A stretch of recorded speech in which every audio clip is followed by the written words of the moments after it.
How to fix people nearby not loading on Telegram in iPhone.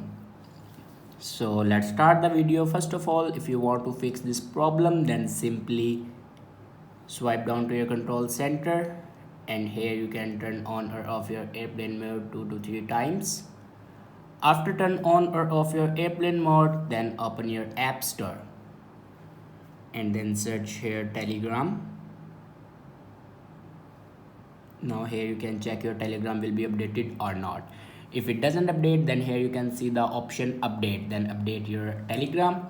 After update your Telegram, then go back to your home screen and your problem will be fixed.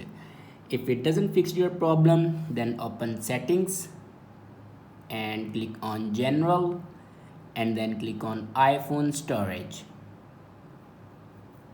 Now scroll down and here you can see the option Telegram. Now click on it and here you can see the option offload app. Now click on offload app.